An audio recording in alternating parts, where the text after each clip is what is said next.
Votre coop IGA Extra de Montmagny et l'espace santé Rachel Berry sont fiers de s'associer à CEMA TV pour la présentation de cette émission d'information.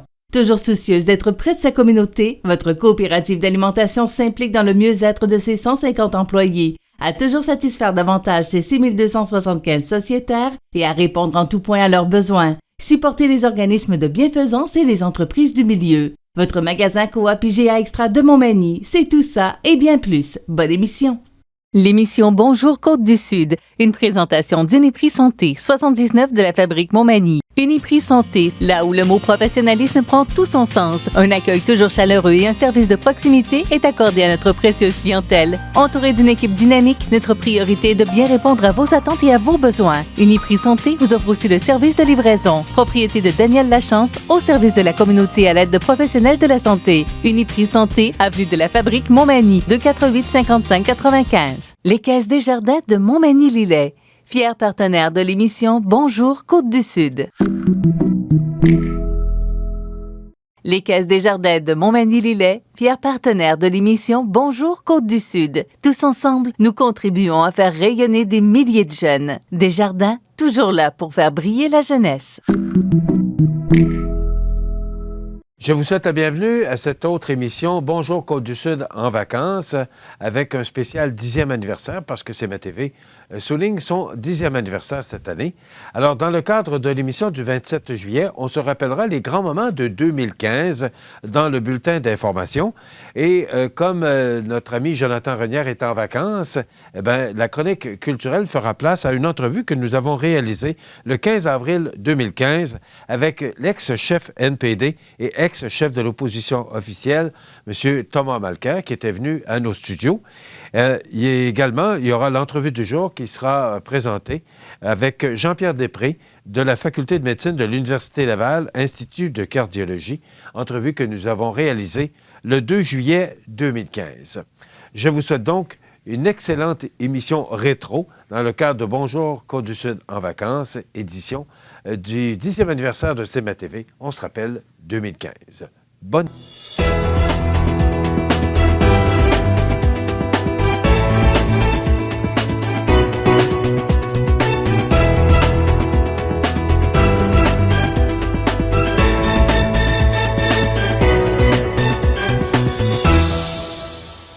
Sept régions du Québec ont dernièrement formé la coalition « Touche pas à mes régions » afin de dénoncer, selon eux, l'absence de vision du gouvernement du Québec en matière de développement régional, ainsi que le mouvement de centralisation sans précédent qui a été amorcé. De fait, la coalition interpelle le premier ministre du Québec, M. Philippe Couillard, pour lui demander d'être entendu en commission parlementaire lors des prochaines auditions touchant le projet de loi numéro 28, loi concernant principalement la mise en œuvre de certaines dispositions du discours sur le budget du 4 juin et visant le retour à l'équilibre budgétaire en 2015-2016. Les audiences auront lieu du 23 janvier au 11 février 2015 et aborderont notamment d'importants enjeux liés au développement régional. Le gouvernement du Québec prend des décisions précipitées sans avoir analysé leurs impacts. Excusez-moi. La coalition estime que la centralisation à grande échelle et l'abolition de structures de concertation régionale auront des répercussions extrêmement néfastes sur le développement social et économique du Québec, souligne le maire de Sainte-Terre, M. Jean-Maurice Matte. Habitées par des gens dynamiques et passionnés, les régions contribuent de façon significative au développement économique du Québec. Par exemple, la valeur des livraisons issues de la production minière des régions Côte-Nord, Abitibi-Témiscamingue et Nord du Québec représente des retombées économiques de 7,3 milliards de dollars, soit 72 % des livraisons totales du Québec. Quant à l'énergie, elle est produite à 78 % dans les régions du nord du Québec et de la Côte-Nord. La foresterie, est aussi une industrie fort importante pour le Québec puisqu'elle emploie 59 540 personnes, tout en générant des ventes de 16 milliards de dollars. Les régions se démarquent aussi pour leur contribution au rayonnement culturel et touristique du Québec. Rappelons que la coalition est née d'une volonté citoyenne de mobilisation pour dénoncer les mesures annoncées par le gouvernement du Québec. Elle est jusqu'à présent composée des régions Abitibi-Témiscamingue, Bas-Saint-Laurent, Côte-Nord, Gaspésie et les îles de la Madeleine, le nord du Québec, l'Outaouais et Chaudière-Appalaches. La coalition a fait une demande pour être entendue en commission parlementaire et est en attente d'une réponse positive. Les travaux destinés à transformer l'annexe de l'ancien presbytère Saint-Thomas de Montmagny en logement pour les prêtres et en bureau pour la fabrique n'ont pas commencé. Loin de là, puisque l'appel de soumission n'est même pas encore lancé. Cela doit toutefois se faire en janvier, a précisé Bernard Letourneau, directeur général de la Ville. Acquis par la Ville pour réaliser le projet de bibliothèque, l'ancien presbytère a changé de vocation. L'annexe, située du côté est, sera toutefois convertie en habitation pour les prêtres et en locaux pour la fabrique, ainsi que pour la corporation du cimetière.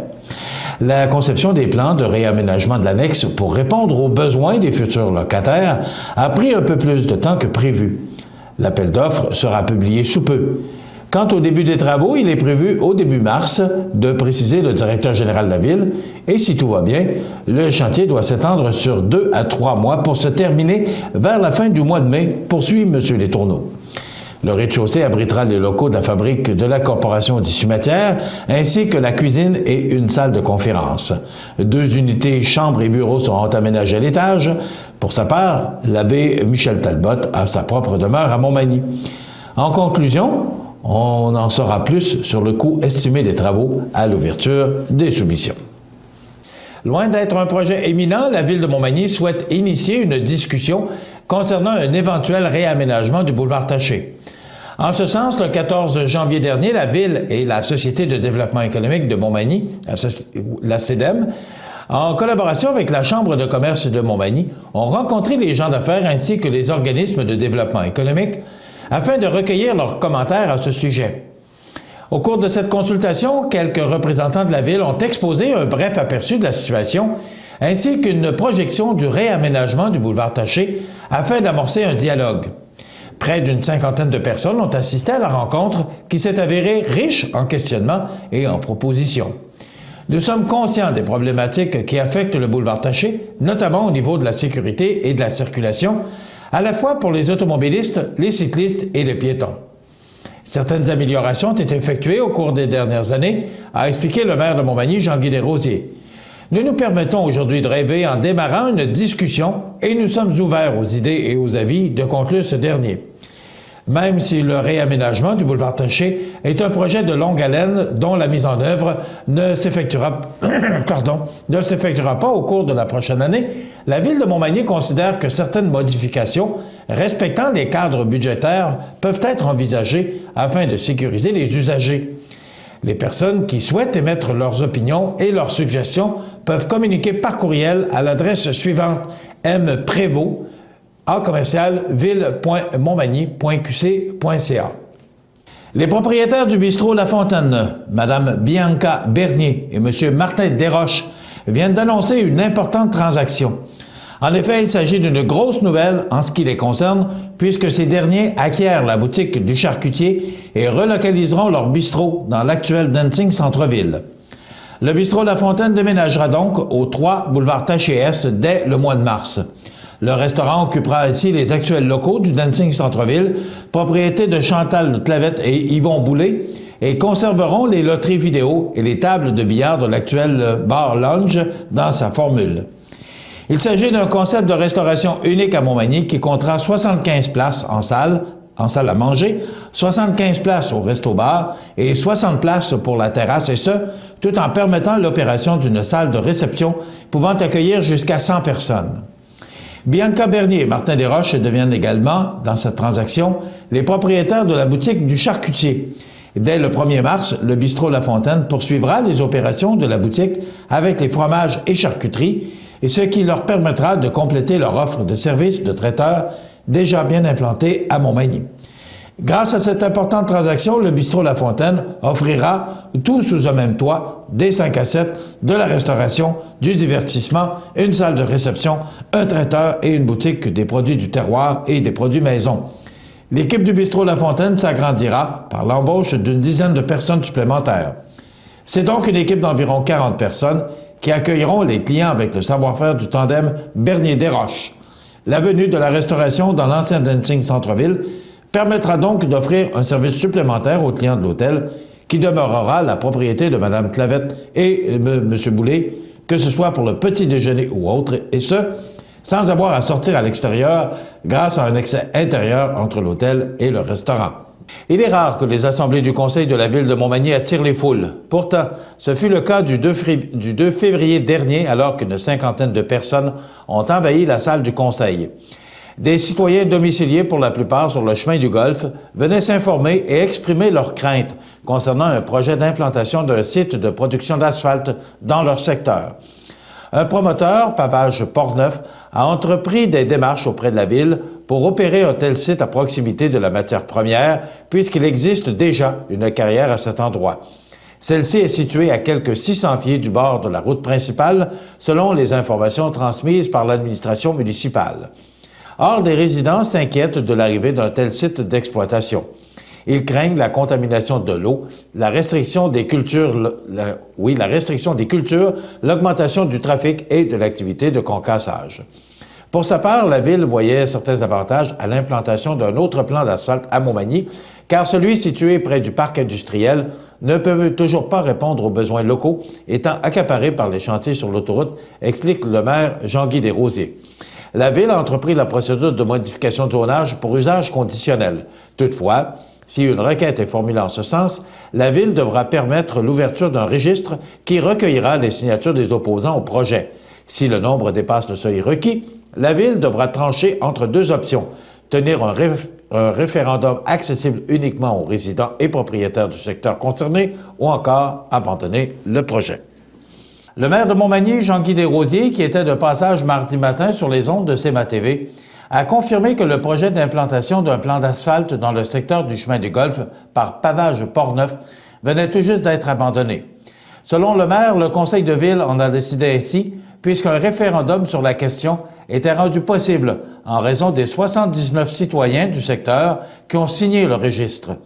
En effet, le nombre de signatures nécessaires pour aller en consultation publique était de 28, nombre largement dépassé pour le dit projet. De ce fait, le Conseil ne voulait pas dépenser 15 à 20 000 $ pour un référendum et qui, à la lecture de la situation, n'avait presque pas de chance d'être favorable au projet de Pavage Portneuf, et ce, surtout dans le contexte financier des coupures imposées par Québec dans le monde municipal où chaque dollar compte.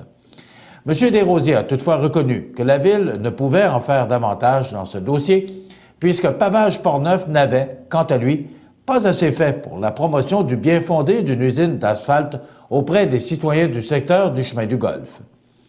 Le maire de la capitale de Lois-Blanches a également soutenu, sur les ondes de CMA-TV, que cet échec n'envoyait pas un bon signal pour tous les promoteurs désirant venir investir à Montmagny, tout en réaffirmant que son conseil et lui-même devaient respecter l'opinion des citoyens de la ville, puisque nous sommes en démocratie.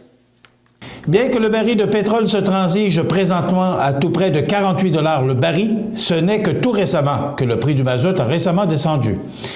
En effet, le prix du litre du mazout se situe présentement en moyenne à 87,50 cents le litre sur la Côte-du-Sud, soit une diminution de près de 20 cents sur le prix payé en 2013-2014. Il s'agit en moyenne de près de 150 $ d'économie pour remplir une réserve. Contacté par notre service des nouvelles afin de savoir pourquoi le prix du mazout avait tardé à baisser, et ce, malgré le fait que le baril de pétrole se transige à la baisse depuis quelque temps sur les marchés financiers internationaux, la PDG de l'Association québécoise des indépendants du pétrole, Mme Sonia Marcotte, a tout simplement indiqué qu'il s'agissait d'une logique continentale d'offres et de demandes et que le mazout et le diesel étaient davantage en demande pour son propre marché.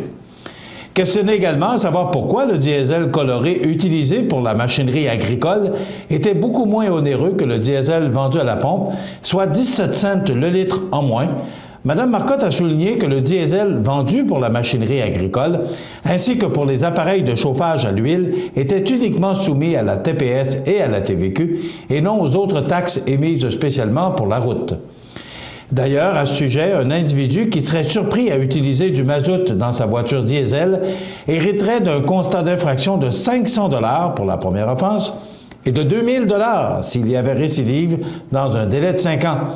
Ce qu'il faut savoir, c'est que le mazout se reconnaît par sa couleur rouge. Pour ce qui est maintenant du prix à la pompe affiché pour le carburant à Montmagny, il se situe maintenant à 97,4 cents le litre, soit toujours trop onéreux pour le CA Québec, puisque ce dernier affirme que le prix réaliste dans la grande région de Chaudière-Appalaches est de 95,9 cents le litre. Une onde de choc vient de frapper le monde des affaires à Montmagny. En effet, notre service de nouvelles vient tout juste d'apprendre que l'imprimerie Les Presses du Fleuve, située au 100 avenue de la Cour à Montmagny, a été vendue à Hebdo Lito de Montréal. Contacté par notre service de nouvelles, l'ex-propriétaire des Presses du Fleuve, Jean Laberge, nous a effectivement confirmé que l'entreprise manimontoise a été vendue vendredi passé. D'ailleurs, c'est ce dernier, en personne, qui a annoncé mardi matin la triste nouvelle aux 15 employés qui, du même coup, perdent leur emploi. Selon ce qu'a expliqué M. Laberge, il n'y avait définitivement plus de place pour deux imprimeurs du même calibre au Québec depuis que Transcontinental a acheté les hebdos de Québécois. De cette transaction, Transcontinental avait décidé, comme une des clauses le permettait, de mettre fin à l'entente avec les Presses du Fleuve, entente qui s'est effectivement terminée le 31 décembre dernier. Soit j'achetais Hebdo Lito, ou bien c'était lui qui m'achetait. Il était évident que les Presses du Fleuve auraient ainsi perdu plusieurs centaines de milliers de dollars dans ce contexte, d'expliquer Jean Laberge. À l'heure actuelle, seule la portion d'impression d'étiquettes qui faisait bande à part à l'imprimerie demeurera. 12 emplois sont ainsi sauvegardés à Montmagny. Pour ce qui est du journal Loi Blanche, rien n'est encore décidé, à savoir où l'hebdomadaire sera dorénavant imprimé. Le Havre des femmes offre des services avec ou sans hébergement pour toutes les femmes. Peu importe votre âge, origine, profession, identité de genre, orientation sexuelle ou statut migratoire.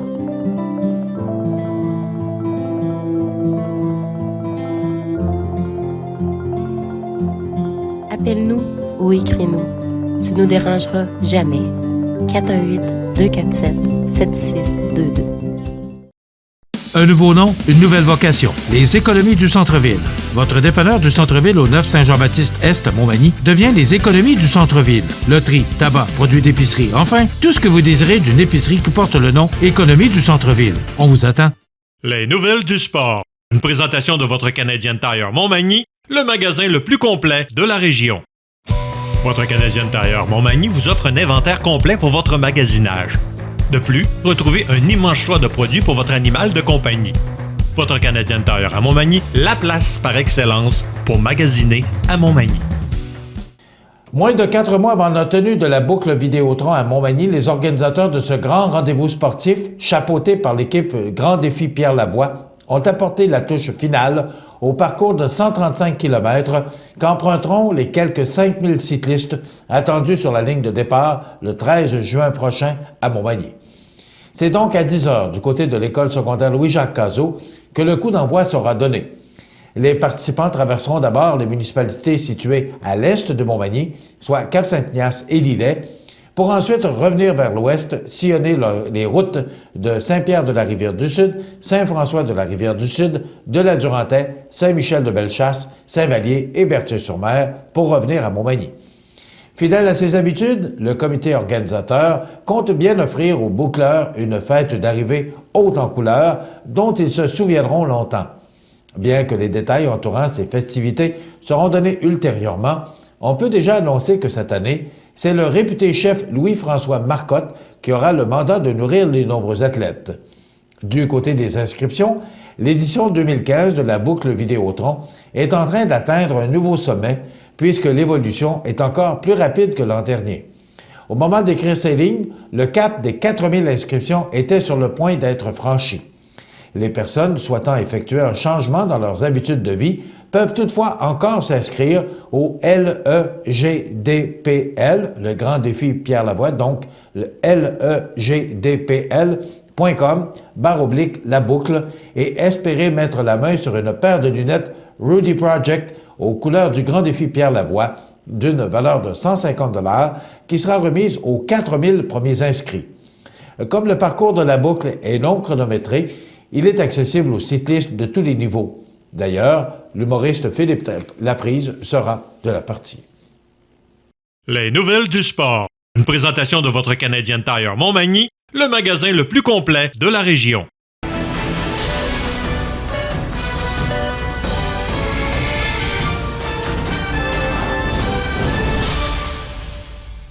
Les Caisses Desjardins de Montmagny-Lillet, fier partenaire de l'émission Bonjour Côte-du-Sud.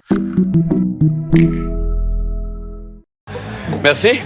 Non, mais pour vrai, là, penses-tu que c'est possible de s'acheter une maison dans la région de Montmagny? C'est sûr, oui.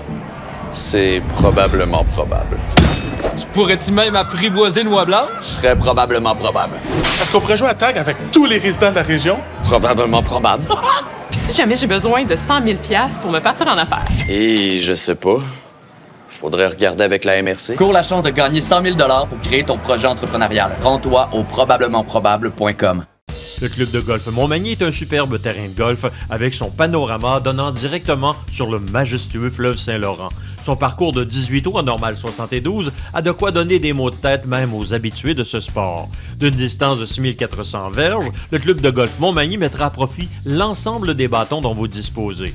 Vous voulez passer du bon temps dans un décor magnifique? Le club de golf Montmagny. Pour information, 88 248 1872 ou golfmontmagny.org.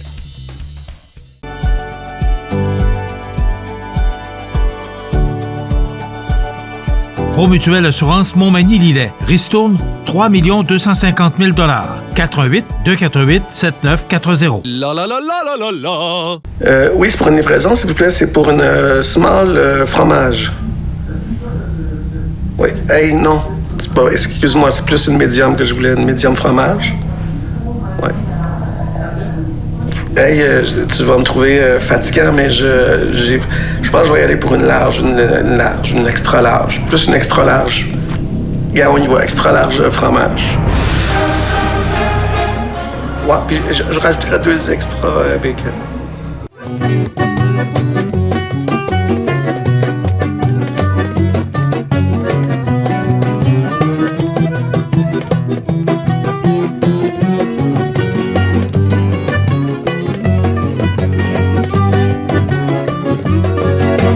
Cœur à contre-temps, mes idéaux se sont cassés les dents. Sur de la réalité crue qu'on se bouffe 3 fois par jour, n'allez pas croire que je sois déçu d'avoir appris de mes détours. Desjardins et ses membres sont toujours là pour faire briller la jeunesse. Les jeunes ont des rêves, des ambitions, des projets et les Caisses Desjardins de Montmagny-Lillet sont fiers de les soutenir et de les faire rayonner. Desjardins, toujours là pour faire briller la jeunesse. En 1833, un jeune de 20 ans eut une idée. Une petite idée qui allait devenir un grand projet. Aujourd'hui, le rêve d'Ozanam est devenu réalité. Au Québec, depuis 1848, la Société de Saint-Vincent-de-Paul est là pour aider lors des pires catastrophes. Et c'est au quotidien qu'elle fait toute la différence, en donnant nourriture, meubles et vêtements à ceux qui en ont vraiment besoin. Depuis 165 ans.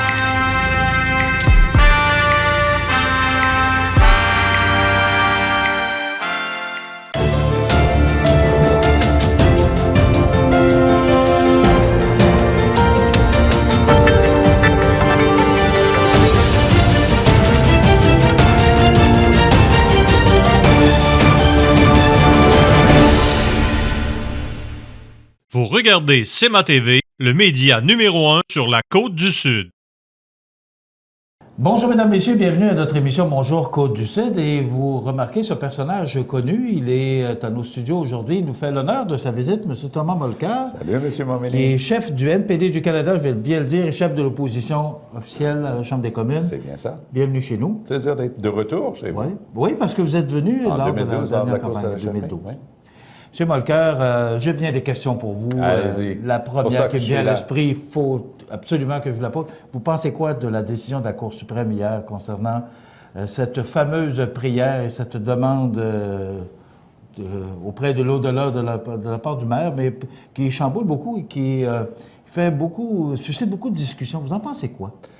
Bien, je pense que la Cour suprême a réitéré l'essentiel d'une décision québécoise de notre tribunal des droits de la personne qui disait que c'était un problème. On n'avait pas le droit d'utiliser les prières d'une religion dans quelque chose qui est supposé de représenter tout le monde. Ça a monté, ça a été analysé à différents niveaux avec différents résultats. Puis finalement, hier, la Cour suprême, sur cette cause-là, sur cette prière-là, dans ce contexte-là, a dit qu'on n'avait pas le droit de faire ça. Donc maintenant, le maire doit écouter la Cour suprême. OK. Et est-ce qu'on devrait, selon vous, mettre à terme une loi sur la laïcité? Est-ce qu'on est rendu là? Votre position? Moi, j'aime bien que ce soit justement à terme les tribunaux qui interprètent des lois essentielles comme la Charte des droits. C'est très facile pour des gens qui ont la même religion de dire « moi, je suis en faveur de la liberté de religion ». Là où ça devient plus difficile d'avoir un réel respect de la liberté de religion, c'est quand il y a des choses très, très différentes qu'on ne connaît pas. C'est pour ça que je pense qu'il faut sortir ça des mains des politiciens, autant que faire se peut, et laisser ça aux tribunaux. Laissez-leur apprécier une preuve réelle, tangible, qui est présentée devant eux. M. Molker, 2015 représente une année électorale. Exact. Vous ne pouvez pas être ici sans qu'on parle de tous les tenants et les aboutissants de cette campagne qui, je pense qu'on est déjà commencé. Je pense qu'on est déjà en marche. On peut dire ça. On peut dire ça, M. Momini. M. Molker, la première chose que je voudrais jaser avec vous, c'est... on se souvient, vous avez succédé à M. Layton. Il y a eu une vague orange au Québec. Tout le monde avait une sympathie pour M. Layton. Maintenant, c'est Thomas Molker, qui est chef du NPD, qui sera là pour diriger son équipe pour les prochaines élections. Est-ce que vous attendez, les sondages sont favorables au Québec, on le sait, pour le NPD. Vous voyez cette prochaine élection comment par rapport à ce qui s'est passé? Bien, si je regarde les députés qu'on a ici dans la région, que ce soit François Lapointe ici, qui couvre notamment Montmagny, mais aussi toute la région, un petit peu plus à l'est, on va retrouver quelqu'un comme Guy Caron, dans le coin de Rimouski, Témiscouata, les Basques, et ainsi de suite. Phil Toon, en Gaspésie. Ce ne sont pas des gens qui sont arrivés du jour au lendemain. Moi, j'étais ici avec François lorsqu'il était dans l'élection partielle, donc il était connu. C'est nous qui l'avons recruté pour son bon travail en environnement. Même chose, quand Guy Caron a gagné, c'était pas le fruit du hasard, c'était sa 4e tentative de se faire élire pour le NPD là-bas. Et Phil Toon était dans le parti depuis 30 ans. Donc, ce sont des gens avec un historique, mais à travers le Québec, c'est vrai qu'il y a des gens qui n'avaient pas beaucoup d'expérience quand ils sont rentrés, mais 4 ans plus tard, très respectés dans le milieu, très respectés des élus locaux, des commissions scolaires, des gens dans les groupes communautaires et le public en général. Moi, je n'ai qu'à regarder le travail par Ruth-Hélène Brosseau dans le domaine de l'agriculture. C'est quelqu'un aujourd'hui très respecté à travers le Canada. Donc, c'est un exemple de ce que nous, on a réussi à faire. On savait qu'on a un défi de taille parce que la vague était d'une amplitude autrement plus élevée que ce que personne n'avait pensé. Mais je suis très satisfait de ce qu'on a réussi au Québec et à travers le Canada, ça va vraiment bien. On a l'intention à l'automne de former le premier gouvernement NPD de l'histoire. Est-ce que vous attendez une vague aussi forte? D'abord, au fédéral, partout au Canada, les sondages sont un peu moins favorables, mais au Québec, vous êtes quand même fort. C'est quoi votre cheval de bataille pour la prochaine année ou pour la prochaine élection? Sur quoi vous avez l'intention? C'est quoi vos principaux enjeux? Ma toute première priorité, c'est de sortir Stephen Harper et ses conservateurs de là, parce qu'ils sont en train de faire très mal à la famille moyenne au Canada. Vous savez que les gens, aujourd'hui, la famille moyenne qui était en train de préparer le lunch pour leurs enfants pour les envoyer à l'école ce matin, ils sont plus pauvres aujourd'hui qu'il y a une génération. Le monde a moins d'argent dans leur poche en termes de dollars constants. C'est la première fois de l'histoire du Canada que c'est arrivé, ça. Alors, le public est en droit d'avoir un gouvernement qui va se soucier d'abord et avant tout d'eux autres. M. Harper, par exemple, va prendre des milliards de dollars de la classe moyenne, puis il va le donner aux plus riches 15 % de notre société. C'est un non-sens qu'il est en train de faire là. Donc, nous, on dit, au lieu d'agrandir les inégalités dans notre société, travaillons pour aider la classe moyenne. C'est notre première priorité comme politique. Mais il faut sortir Stephen Harper de là. 62 % des Canadiens ont voté autre chose que Harper la dernière fois. Pourtant, il a eu une majorité. C'est ça qu'il faut changer. Mais vous savez, être dans l'opposition et être au pouvoir, c'est deux choses. C'est toujours peut-être un peu plus facile dans l'opposition de dire, ben là, il faut sortir Harper parce qu'on est... Mais lorsque vous serez au pouvoir, pensez-vous, monsieur Molker, être capable... Oui, n'ayez crainte. Pensez-vous vraiment être capable de sortir le Canada dans la situation... d'être au pouvoir, c'est toujours difficile. J'ai déjà été leader. J'étais dans l'opposition au provincial, puis j'étais au pouvoir. J'étais un ministre dans un gouvernement. Je sais ce que c'est d'être assis autour de la table du Conseil des ministres, de prendre des décisions difficiles tous les jours. Et j'aime ça. J'aime ce défi. On a une équipe solide. Il fallait faire deux choses en étant l'opposition officielle. Il fallait prouver qu'on était capable de tenir tête à Stephen Harper, et on l'a montré jour après jour. Je peux vous garantir, M. Momini, que Stephen Harper n'aime pas venir à la période des questions quand c'est moi qui vais lui poser des questions. Mais il fallait aussi montrer qu'on était un gouvernement en attente. Donc, par exemple, M. Harper a changé l'âge de la retraite de 65 à 67. Moi, je sais, comme vous, qu'il n'a jamais mentionné ça aux Canadiens lors de la dernière campagne électorale. Nous, on va ramener ça à 65. C'est clair. On va aussi s'assurer d'avoir un salaire minimum fédéral qui s'applique dans les banques, les aéroports, les télécommunications, les choses qui relèvent du fédéral, on va mettre un salaire minimum à 15 de l'heure. Ça va être bon pour les familles parce qu'en ce moment, on travaille au salaire minimum et on vit dans la pauvreté. Ça aussi, on va le changer. Donc, c'est un ensemble de choses très claires qu'on est en train de mettre sur la table et le public est en train de réagir très positivement, que ce soit ici au Québec ou en Colombie-Britannique ou en Ontario. On est très content de notre réussite. Mais M. Walker, on accumule d'année en année des déficits. Est-ce qu'on a le moyen de se permettre ça? Est-ce qu'on a le moyen de monter à 15 $? Est-ce qu'on a le moyen le moyen de nos moyens? Bien, il ne faut pas oublier que le 15 $ en question, c'est pas le gouvernement fédéral. On n'est pas en train de parler d'employés du gouvernement, on est en train de parler des gens qui travaillent dans un aéroport. Puis oui, les entreprises vont tous avoir la même règle. Et oui, quand ils vont pouvoir submissionner sur un contrat, ça va être avec ça comme salaire minimum. Moi, je trouve que dans notre domaine de compétences, et si ça sert de modèle, tant mieux. Ça va être gradué peut-être pour les provinces, mais les gens vont recevoir de l'argent dans leur poche et ça va aller de l'avant. Est-ce qu'on a les moyens? Je vais vous donner l'exemple concret, prouvé, avéré, du 67 ans comme âge de retraite. Stephen Harper n'a jamais consulté personne. Il n'a jamais dit aux électeurs en 2011 qu'il allait faire ça. Il n'a même pas eu le courage de l'annoncer au Canada. Il est allé l'annoncer dans une rencontre de milliardaires dans les Alpes suisses, voyons donc. Il n'y a aucune raison d'avoir augmenté l'âge de la retraite de 65 à 67. Et ce n'est pas nous qui le disons seulement. Kevin Page, directeur parlementaire du budget, nommé par Stephen Harper, a prouvé, noir sur blanc, que le système était parfaitement soutenable comme il était là. Stephen Harper fait ça pour des raisons idéologiques. Pas une question d'être capable de payer. C'est sûr qu'on peut se permettre de continuer d'avoir une retraite à 65 ans. En plus, nous, on veut que ce soit une retraite décente et je veux surtout qu'on protège les pensions en cas de faillite ou d'insolvabilité d'une compagnie, parce que le Canada est un des rares pays de l'OCDE qui ne protège pas les pensions de retraite quand une compagnie fait faillite. Votre programme, au niveau, on parle d'économie, on va élaborer là-dessus. C'est quoi votre programme? Parce que, il faut sortir le Canada. On est endetté, on a une génération qui nous suit. C'est quoi votre programme au niveau de l'économie? Financièrement, qu'est-ce que le NPD va nous offrir de plus que les conservateurs nous offrent déjà? On a une génération qui nous suit et pour la première fois de l'histoire du Canada, cette génération va être plus pauvre que ses parents et ses grands-parents. Moi, je n'accepte pas ça dans un pays aussi. Mais est-ce que c'est nécessairement à cause du Parti conservateur ou à cause de l'économie qui est chancelante? On dit que c'est en d'abord et avant tout la faute d'une série de gouvernements conservateurs et libéraux qui ont augmenté l'inégalité dans notre société avec des mauvais choix. Quand Stephen Harper a continué l'œuvre de SAP, de Jean Chrétien et Paul Martin, en donnant 50 milliards de dollars de réduction d'impôts aux sociétés les plus riches, ils l'ont fait parce qu'ils se sont créés une marge de manœuvre fiscale en vidant la caisse d'assurance-emploi.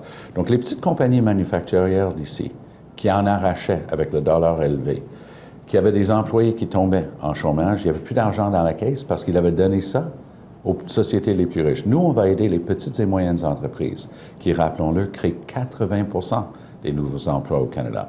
Alors ça, c'est la technique Harper, conservateur libéral, donnée. C'est l'inverse de Robin des Bois. On prend des pauvres pour donner aux riches. Nous, on va s'assurer de créer des opportunités. C'est ça notre but. Réduire les inégalités, c'est ça notre but. Et on va le faire avec une vision d'avenir. Hier, j'étais à Rivière-du-Loup. J'ai vu un extraordinaire exemple de l'avenir. Une usine de biométhanisation, absolument brillant, précurseur dans le monde. Ça va être exporté partout en Amérique du Nord. Les gens qui sont en arrière de ça sont tous des Québécois. C'est magnifique ce qu'ils sont en train de réussir. C'est ça, l'avenir, énergie propre, renouvelable. Et qu'est-ce qu'on va faire? Bien, on va déplacer les problèmes, les GES et ainsi de suite. 5 000 milliards de dollars de marché au cours des 15 prochaines années. Le Canada est nulle part là-dedans, faute d'une vraie vision de gouvernement qui veut faire des partenariats entre les employeurs, les travailleurs et la société.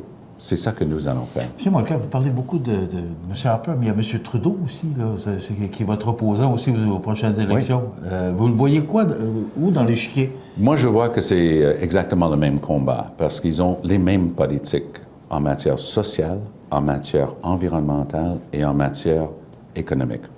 Économique, M. Trudeau appuie M. Harper pour les 50 milliards de dollars de réduction d'impôts pour les grandes sociétés. Nous, on s'y oppose.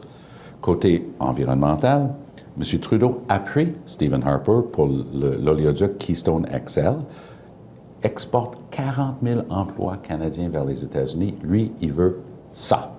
Et lui, il est en train de dire qu'il appuie Stephen Harper lorsqu'il s'agit de l'ensemble de ses choix. Alors, ça a été écrit hier dans le Globe and Mail par John Ibbitson, qui dit très clairement que la vraie raison pour laquelle M. Trudeau n'est pas si pressé que ça de s'assurer qu'on sort Stephen Harper de l'échiquier, c'est que Justin Trudeau et Stephen Harper ont essentiellement la même vision sur ces trois plans-là, économique, social et environnemental. Vous étiez à Rivière-du-Loup hier. Oui. Et vous avez mentionné que, concernant le projet de Cacouna, le gouvernement ne peut plus imposer de tels projets d'envergure sans l'appui et la collaboration des communautés concernées. Exact. Mais Cacouna, c'est quand même un gros projet parce qu'on entendait récemment le conseil municipal qui disait qu'au niveau économique, ce sont des pertes importantes. C'est quoi votre position par rapport à ce projet-là? Depuis le début, nous, on dit la même chose. Et j'ai une historique là-dedans, M. Montminy, les gens me connaissent. Quand j'étais ministre de l'Environnement du Québec, j'ai imposé un moratoire de 10 ans sur les relevés sismiques dans le golfe du Saint-Laurent parce qu'il fallait protéger les baleines, y compris les belugas. Même chose, j'ai même refusé d'envoyer le fameux projet Rabaska, Port Méthanier en face de Québec. Je ne voulais même pas l'envoyer au BAP, j'ai refusé en fait, pour la bonne et simple raison, c'était un non-sens. Donc il faut avoir le courage de ses convictions en politique. Le port lui-même de Cacouna, nous, on a amené un vote à la Chambre des communes là-dessus. On a dit, arrêtez les travaux. Ça n'avait aucun bon sens. Les libéraux étaient pour, les conservateurs étaient pour, nous, on s'y est opposés. Ça, c'est la réalité. M. Harper a scrappé un ensemble de lois environnementales. Il a scrappé la loi sur la protection des eaux navigables, il a éviscéré la loi sur les pêches, démanteler des pans entiers de la loi sur les espèces en péril. Il n'y a plus au Canada en ce moment, pour un projet comme celui-là, une manière objective et complète d'évaluer un projet. Donc, le public ne peut pas donner son appui. En 1950, quand le gouvernement voulait annoncer une pipeline Trans-Canada, l'oléoduc passait, le monde était content. Mais aujourd'hui, les gens disent, bien, on veut savoir l'effet sur notre eau. Est-ce que le risque d'un déversement risque de produire quoi? Quels sont les avantages? Est-ce que ça va déplacer des superpétroliers qui sillonnent déjà le Saint-Laurent pour aller à Saint-Romuald? Est-ce qu'il y a des avantages, des inconvénients? Le monde veut être consulté. Mais M. Harper refuse, vous le connaissez trop bien, il ne parle jamais avec personne, il n'a pas besoin de l'avis de qui que ce soit. Ça, on appelle ça une licence sociale. M. Harper peut scraper les lois et promettre la licence réglementaire pour la compagnie, mais à défaut d'avoir une licence sociale, on se retrouve là où on est aujourd'hui. Stephen Harper n'a pas réussi, et même s'il est dans sa 10e année au pouvoir, n'a pas réussi à faire passer un seul de ses projets. Et vous savez quoi? C'est complètement sa faute à lui, parce qu'il ne respecte pas le public, il ne respecte surtout pas l'environnement. Nous, on va amener une législation qui surplombe le tout, respectueuse de l'environnement. Et rappelez-vous ce qu'on a fait quand j'étais le ministre de l'Environnement. La loi sur le développement durable est allée jusqu'à donner le droit, dans la Charte des droits, d'avoir un environnement sain. C'est l'approche que nous, on va préconiser au fédéral. Mais des fois, est-ce que l'environnement ne va pas un peu trop loin? N'empêche pas des beaux projets. Moi, j'ai l'impression que des fois, les lois sont tellement maintenant restrictives que j'ai l'impression qu'on a de la misère à avancer, particulièrement au Québec. Il n'y a jamais eu personne d'autre que Stephen Harper qui a eu autant de mal. Moi, je me souviens, quand j'étais le ministre, il y avait un projet pour un pont, Laval-Montréal. J'avais de l'opposition. Des groupes environnementaux disaient que, par définition, ça allait augmenter les GES, les gaz à effet de serre à Montréal. On a étudié, on a parlé avec le public, on a consulté, puis on a écouté. Le BAP a décidé que non, en fait, ça représentait une légère diminution des GES parce que moins de temps d'attente et que, par ailleurs, il y avait 18 conditions. Si vous regardez ce pont aujourd'hui, parce qu'il existe, vous remarquerez qu'il y a un bout qui est à Auban, parce que ça surplombe une fosse d'esturgeon jaune. Ça, c'est le genre de choses qu'on fait quand on écoute les environnementalistes, quand on écoute le public, mais le pont, il existe. Donc, c'est une manière de travailler différente. Stephen Harper veut juste tasser le monde, tasser leurs préoccupations. Nous, on veut travailler avec. M. Malka, c'est tout le temps qu'on a. Plaisir, M. Montminy. Merci d'avoir été avec nous. Merci de la gentille invitation. On va suivre la campagne électorale avec intérêt. Oui. OK, merci beaucoup. Alors voilà, M. Thomas Malka, chef du NPD et chef de l'opposition officielle à Ottawa. C'est tout pour notre émission d'aujourd'hui. Je vous invite à être des nôtres demain, même heure, même poste. Dans quelques instants, les avis de décès. Passez une bonne journée. À demain, mesdames, messieurs. Desjardins et ses membres sont toujours là pour faire briller la jeunesse. Les jeunes ont des rêves, des ambitions, des projets. Et les caisses Desjardins de Montmagny-Lillet sont fiers de les soutenir et de les faire rayonner. Desjardins, toujours là pour faire briller la jeunesse. 1, 2, 3, take my hand and come with me because you look so fine and I really want to make it mine. Because you look so fine and I really want to make it mine.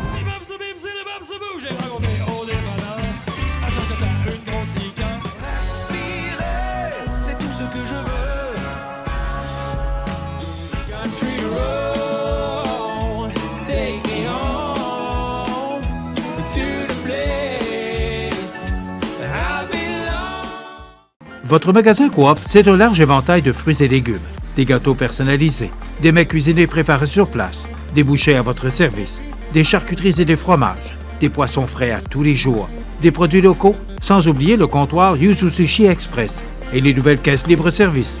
Un large inventaire de bières de microbrasserie. Une fraîcheur garantie à chacune de vos visites.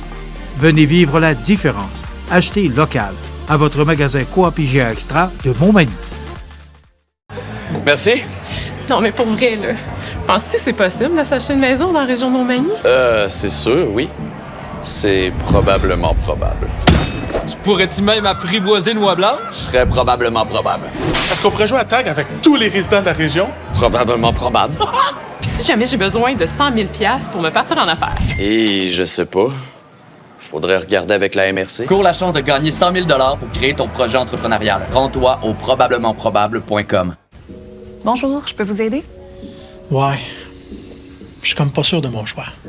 Vous pourriez y aller avec l'aide alimentaire, populaire ces temps-ci. Ou la solitude chez les aînés, c'est tout aussi tendance. Sinon, il y a la santé mentale, qui reste un classique. Mais c'est dur à porter. Parce que choisir une cause, c'est en laisser tellement d'autres derrière. Centraide aide 50 organismes.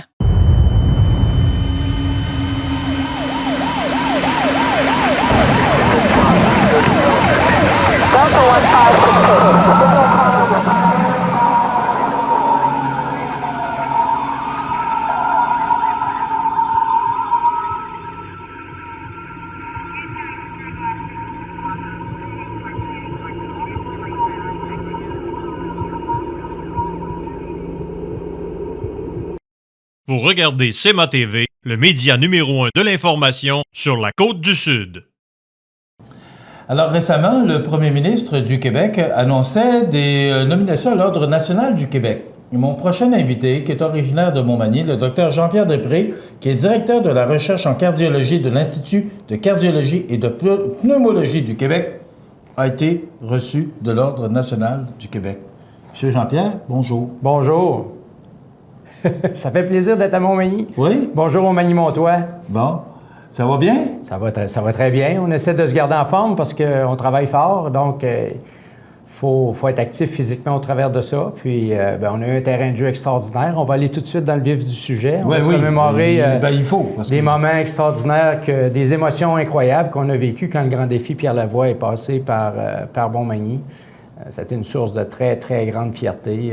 J'oublierai jamais l'étape qui précédait justement la boucle où, avec mon frère et Pierre Lavoie, on est entré dans Montmagny. C'était des émotions absolument indescriptibles. Puis de voir toute la communauté qui s'est mobilisée autour d'un événement. Lorsqu'on avait fait, Michel, l'activité le 9 mars dernier pour annoncer qu'au Magny-Montois que la boucle s'en venait, à l'auditorium de la Polyvalente, on a eu un beau succès de participation. On avait dit aux gens, vous allez voir, c'est gros, mais j'aurais jamais pu penser qu'on allait vivre quelque chose d'aussi gros que ça à Montmagny. Je tiens à remercier, évidemment, M. le maire, les gens, les bénévoles qui se sont impliqués. Montmagny s'est mobilisé d'une manière incroyable, et je peux vous dire que c'est une carte de visite absolument extraordinaire qu'on a envoyée à tout le Québec. Puis j'ai une anecdote pour les Magny-Montois, ça va vous faire plaisir. Lors de la cérémonie où les chevaliers ont reçu leur distinction, bien évidemment, M. le premier ministre Couillard animait l'événement, mais le chef de l'opposition, M. Pellado, était là. Et après, M. Pellado avait remarqué que je portais le bracelet du Grand Défi. Lui aussi a été associé au Grand Défi Pierre Lavoie, l'a fait. Il ne l'a pas fait cette année au complet, probablement des questions d'horaire. Mais il est venu me voir tout de suite après la cérémonie du Grand Défi, puis là, il a sorti son cellulaire, puis il dit « Regardez la photo de la boucle à Montmagny, c'est incroyable. » Il dit « J'ai tweeté ça partout. » Alors, vous voyez, c'est le genre de carte de visite qu'on envoie au Québec. On peut être très fiers de ça, en tout cas. Bon, Jean-Pierre, d'abord, laissez-moi vous poser la question, l'honneur, parce qu'on va juste revenir à l'hommage que vous avez reçu. C'est dans le cadre de quoi? Comment est arrivé cet hommage-là qu'on vous a rendu?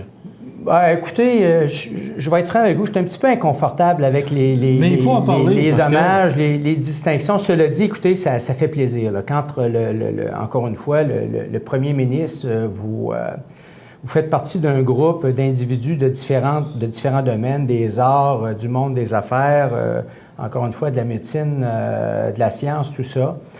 Ça, évidemment, c'est une tape dans le dos qui fait chaud au cœur. Hein? Mais moi, je vais vous dire, j'en profite pour saluer tous ceux qui se lèvent le matin et qui sont positifs, qui contribuent à leur façon à ce qu'on fasse du Québec puis de notre région un monde meilleur. Vous savez, il y a tellement de négatifs. C'est toujours des mauvaises nouvelles qui font les manchettes. Les bonnes nouvelles font rarement les manchettes. Ça prend de la controverse. Mais moi, il y a toujours deux façons de voir la vie. Est-ce on souligne des problèmes puis on chiale? Ou on dit plutôt, non, moi, je vais être un élément qui va contribuer au mieux-être de la société. Puis j'aimerais partager justement peut-être cette distinction-là. J'aimerais la partager avec tous ceux, les héros obscurs qui se lèvent le matin pour faire de notre société un monde meilleur. Puis tu le sais, Michel, je suis très, très fier d'être Magny-Montois. Bien, tous les Magny-Montois qui se lèvent le matin, là, qui n'auront jamais de distinction, mais qui font de notre région un monde meilleur, bien, j'aimerais partager cette distinction-là avec eux autres. Bon, le travail que vous faites exactement, vous êtes chercheur. C'est ça le travail. Vous êtes à l'Université de Laval, vous êtes au PEPS. Ouais. Alors, c'est ça votre travail principal. Oui, alors moi, je vais entamer ma 30e année. Les années passent, c'est fou, comme professeur. Quand je suis arrivé à l'Université de Laval, au milieu des années 80, c'était avec le mandat de, oui, faire de l'enseignement, mais aussi faire de la recherche. Et moi, je me suis toujours intéressé à ce qu'on appelle les maladies de société, où on s'oublie, puis finalement, la vie vient nous chercher, l'obésité, les maladies cardiovasculaires, le diabète. Et très, très rapidement, j'ai eu la chance, de par les travaux de recherche que j'effectuais, d'identifier un nouveau facteur pour les facteurs de risque, les maladies du cœur, la fameuse obésité abdominale. La fameuse bedaine, le petit bedon dur, là, qui est un facteur de risque même plus important que le cholestérol.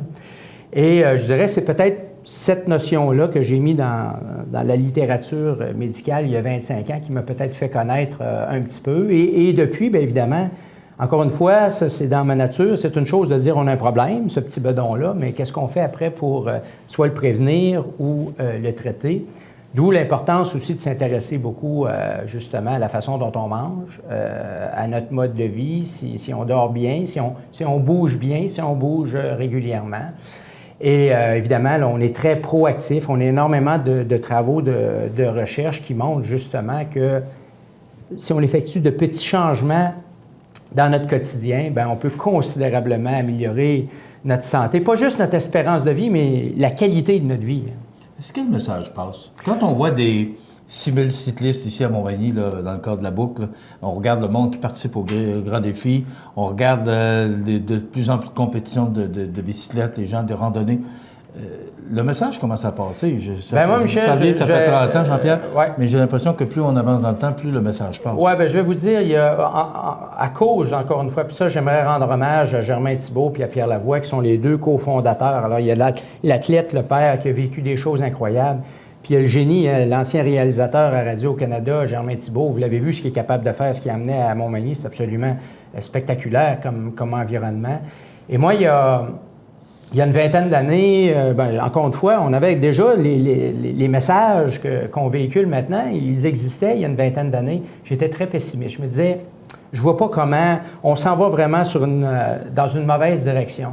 Et là, je vous dirais, avec toute l'œuvre du grand défi Pierre Lavoie, que ce soit ce qu'ils font au niveau des cubes énergie auprès des enfants, la course de nuit, la course Québec-Montréal auprès des adolescents, des événements populaires absolument spectaculaires comme la boucle qui est venue à Montmagny, l'entente qu'ils viennent de signer avec la Fédération des médecins omnipraticiens du Québec où les médecins de famille vont prescrire de l'activité physique. Les 8000 médecins de famille vont prescrire de l'activité physique à leurs patients. Là, mon pessimisme s'est transformé en optimisme. Et effectivement, je pense qu'au Québec, là, il y a un terreau fertile qui est en train de s'organiser. C'est pas fini. Il faut demeurer vigilant. Puis on doit demander aussi, je pense que le grand défi a fait sa part. Je pense aussi que le politique doit s'en mêler. On a besoin d'investir massivement en éducation. C'est tragique en ce moment ce qui se passe. Puis encore une fois, ce n'est pas un message qui est adressé à notre ministre de l'Éducation actuel, M. Blais. Là. C'est complètement apolitique, mon commentaire. Mais l'éducation, c'est un investissement. Ce n'est pas une dépense. Le futur de la nation québécoise, passe par l'éducation à la santé, qu'on fournisse à nos jeunes les moyens justement d'être des actifs pour le futur.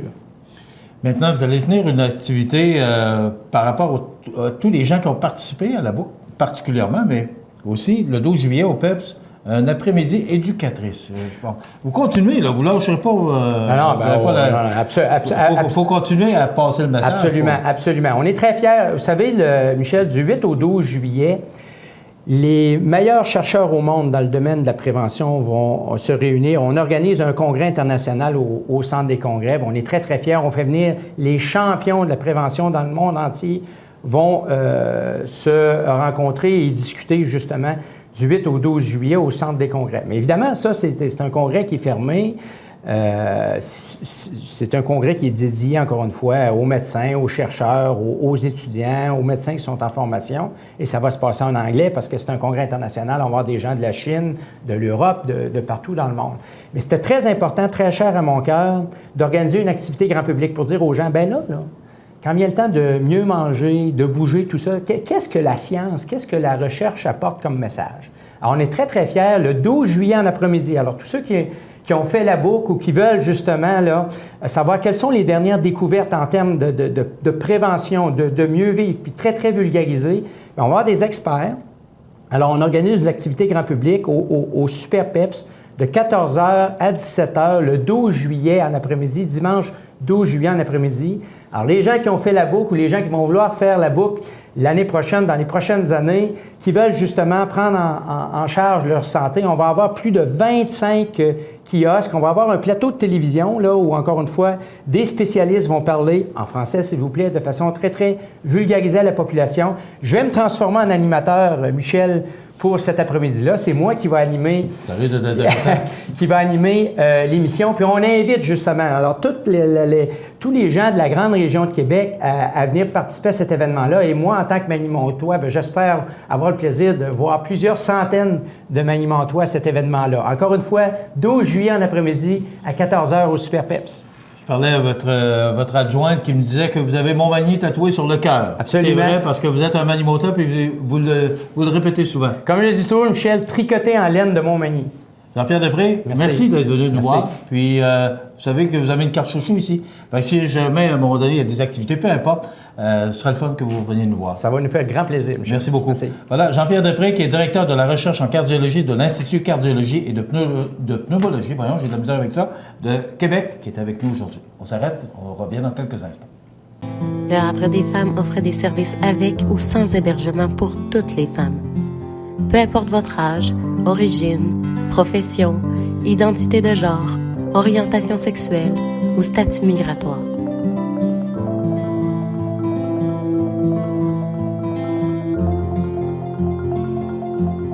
Appelle-nous ou écris-nous.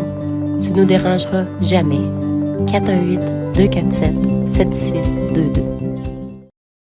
Addict Remorquage et Transport, des professionnels qui peuvent vous aider dans une situation d'enlisement ou simple remorquage. Grâce à ses équipements de haute performance, Addict, c'est aussi le service de transport de tout genre et de mécanique. Maintenant, à Montmagny, c'est Addict Remorquage et Transport au 234-3461.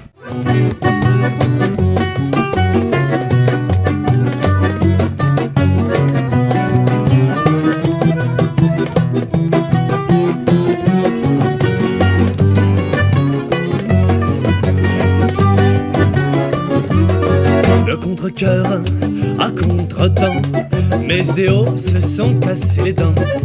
Sur de la réalité crue qu'on se bouffe 3 fois par jour, n'allez pas croire que je sois déçu d'avoir appris de mes détours. Oui, c'est pour une livraison, s'il vous plaît. C'est pour une small fromage. Oui. Hey, non. C'est pas, excuse-moi, c'est plus une médium que je voulais, une médium fromage. Ouais. Hey, tu vas me trouver fatigant, mais je pense que je vais y aller pour une large, une extra large. Plus une extra large.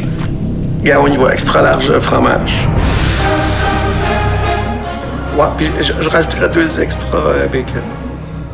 La résidence Manoir Saint-Louis, c'est une entreprise familiale qui met à la disposition de ses résidents autonomes et semi-autonomes tous les services et divertissements dans une ambiance de confort, de respect et d'écoute. La résidence Manoir Saint-Louis fait sur mesure pour vous, 248-0071. Merci. Non, mais pour vrai, là. Penses-tu que c'est possible de s'acheter une maison dans la région de Montmagny? C'est sûr, oui. C'est probablement probable. Pourrais-tu même apprivoiser une oie blanche? Ce serait probablement probable. Est-ce qu'on pourrait jouer à tag avec tous les résidents de la région? Probablement probable. Puis si jamais j'ai besoin de 100 000 $ pour me partir en affaires? Et je sais pas. Faudrait regarder avec la MRC. Cours la chance de gagner 100 000 $ pour créer ton projet entrepreneurial. Rends-toi au probablementprobable.com.